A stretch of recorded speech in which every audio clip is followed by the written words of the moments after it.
সুপ্রিয় দর্শক আসসালামু আলাইকুম। সবাইকে স্বাগতম জানাচ্ছি আজকের গুরুত্বপূর্ণ সংবাদে। প্রথমেই জানিয়ে দিচ্ছি সংবাদ শিরোনাম, পরে বিস্তারিত। দিল্লিতে হাসিনার সঙ্গে গোপন বৈঠকে অংশ নিয়েছিলেন যারা। শুনছিলেন সংবাদ শিরোনাম, এখন বিস্তারিত। তার আগে ছোট্ট একটি আবেদন, যদি আপনি ন্যায় ও মানবতার পক্ষে থাকেন, লাইক দিন, কমেন্টস করুন এবং সাবস্ক্রাইব করুন আমাদের চ্যানেলটি, কারণ আমরা বলি সেই কথা যা অনেক মিডিয়া আড়াল করে। এখন চলুন বিস্তারিত দেখা যাক। ক্ষমতাচ্যুত ফ্যাসিবাদী দল আওয়ামী লীগের পলাতক শীর্ষ নেতৃত্ব প্রতিবেশী দেশ ভারতের রাজধানী দিল্লিকে তাদের প্রধান রণকৌশল প্রণয়নের কেন্দ্র হিসেবে ব্যবহার করছেন। সেখান থেকেই তারা দেশের অভ্যন্তরে বিশৃঙ্খলা ও নাশকতার মাধ্যমে সরকার পতনের নীলনকশা তৈরি করেছে। এরই অংশ হিসেবে সাবেক সরকারি কর্মকর্তা ও এমপিদের নিয়ে গোপন বৈঠক করেছেন হাসিনা। দিল্লিতে শেখ হাসিনার গোপন আস্তানা থেকেই চলছে নাশকতার গোপন প্রস্তুতি। তবে আন্দোলন পরিচালনার কৌশল নিয়ে মা শেখ হাসিনা এবং মেয়ে সাইমা ওয়াজেদ পুতুলের মধ্যে গত ৪ নভেম্বর কথা কাটাকাটি হয়। পুতুল মাকে এই মুহূর্তে চুপ থাকার অনুরোধ করলে তিনি খেপে যান বলে হাসিনার উপর নজরদারিতে নিয়োজিত ঢাকা নিরাপত্তা বাহিনী সংশ্লিষ্ট সূত্রও দাবি করেছে। নির্ভরযোগ্য সূত্রে জানা গেছে, দিল্লির অভিজাত লুটিয়েন্স বাংলো জোনে ভারত সরকারের দেওয়া সুরক্ষিত একটি বাড়িতে শেখ হাসিনা বর্তমানে অবস্থান করছেন। তার মেয়ে সাইমা ওয়াজেদ পুতুল ওয়ার্ল্ড হেলথ অর্গানাইজেশনের দক্ষিণ এশিয়া চ্যাপ্টারের প্রধানের পদ হারানোর পর থেকে সর্বক্ষণ তার সঙ্গেই থাকছেন। বাসভবনটিকে কার্যত একটি ওয়াররুম হিসাবে ব্যবহার করা হচ্ছে।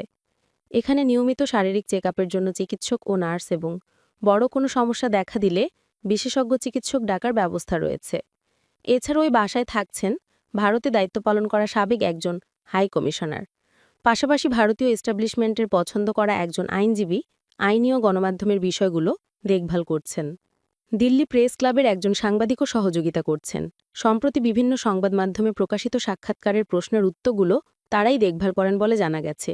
সূত্র জানায়, ড ইউনূস সরকারের বিরুদ্ধে আন্দোলন নিয়ে পরিকল্পনা কিভাবে সাজানো যায় এবং দ্রুত সফলতা পাওয়া যায় তা নিয়ে সংশ্লিষ্টদের সঙ্গে বৈঠকের পর এ নিয়ে সাইমা ওয়াজেদ পুতুল মাকে এ ধরনের তৎপরতা বন্ধ রাখার কথা বললে হাসিনা রেগে যান।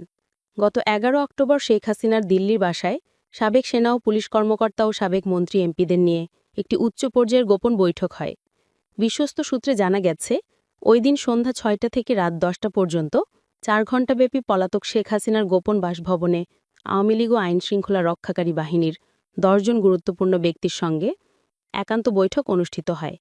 বৈঠকে অংশ নেওয়া উল্লেখযোগ্য ব্যক্তিদের মধ্যে ছিলেন ডিজিএফআই এর সাবেক DG lieutenant general Akbar Hossain, Dhaka metropolitan পুলিশের সাবেক কমিশনার হাবিবুর রহমান, অতিরিক্ত পুলিশ কমিশনার বিপ্লব কুমার সরকার এবং সাবেক স্বরাষ্ট্রমন্ত্রী আসাদুজ্জামান খান কামাল। এছাড়া সাভার এলাকার সাবেক এমপি সাইফুল ইসলাম, চট্টগ্রাম মহানগর যুবলীগের সাবেক আহ্বায়ক ও এমপি মহিউদ্দিন বাচ্চু, কক্সবাজারের সাবেক এমপি ও হুইপ সাইমুম সরোয়ার কমল এবং ফরিদপুরের সাজেদা চৌধুরীর ছেলে আইমন আকবর চৌধুরী বাবলু বৈঠকে অংশ নেন। বৈঠকে প্রধানত ৩টি বিষয়ে আলোচনা করা হয়। প্রথমত, সম্প্রতি গুম প্রসিকিউশন চার্জে আওয়ামী লীগের শীর্ষ নেতৃত্বসহ উচ্চপদস্থ কর্মকর্তার অন্তর্ভুক্তি প্রসঙ্গে পরবর্তী করণীয় নির্ধারণ। দ্বিতীয়ত, আগামী বছরের ফেব্রুয়ারি মাসে ত্রয়োদশ জাতীয় সংসদ নির্বাচনের আগে আইনশৃঙ্খলা পরিস্থিতির অবনতির লক্ষ্যে সুনির্দিষ্ট পরিকল্পনা গ্রহণ এবং বিভিন্ন ইস্যুভিত্তিক আন্দোলন জোরদার করার এবং দলকে সংগঠিত করা ও তৃণমূল পর্যায়ের নেতাকর্মীদের সঙ্গে যোগাযোগ বৃদ্ধি করা সহ ঢাকা ও এর পার্শ্ববর্তী এলাকা এবং চট্টগ্রাম কক্সবাজার সহ বিভাগীয় শহর এলাকায় সাংগঠনিক তৎপরতা বৃদ্ধির সিদ্ধান্ত গ্রহণ করা হয়। বৈঠকে যারা ছিলেন তাদের নিয়েই পুতুল মায়ের কাছে প্রশ্ন তোলেন। পুতুলের বিশ্লেষণ হচ্ছে, ওই লোকগুলোর কারণেই হাসিনার এই পরিণতি হয়েছে, আর হাসিনার বক্তব্য হচ্ছে এদের দিয়েই পরিস্থিতি পাল্টাতে হবে।